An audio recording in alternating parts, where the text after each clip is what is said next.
Morali i mirë është ai moral që siç ishte edhe profeti alayhi salatu wasalam. Fliste pak.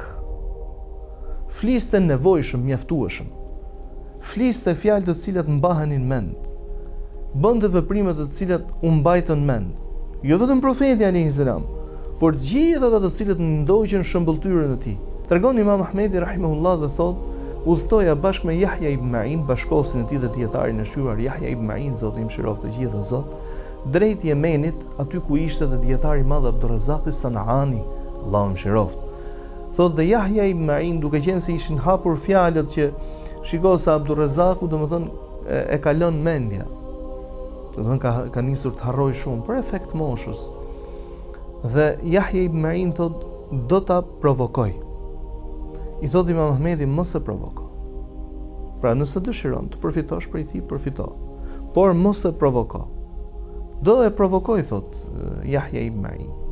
Thotë dhe kur shkuam, thotë dhe u ulëm, thotë tek Abdurrazzaqu, thotë qëndruam në një verandë të jashtme të tij në Sanaa të Yemenit.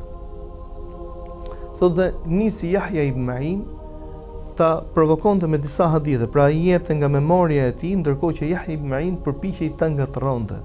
Thjesht donte ta shihte që e ka memorien siç e ka pasur dikur në rininë e tij apo jo.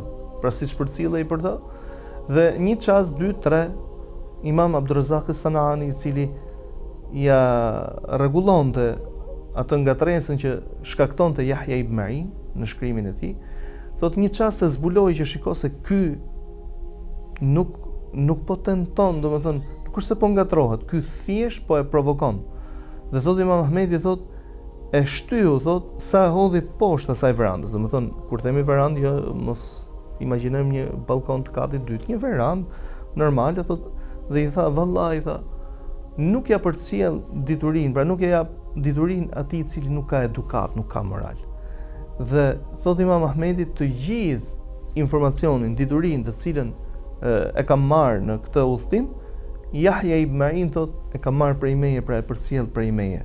Kush e privoi sjellja e gabuar, morali i gabuar në rastin konkret.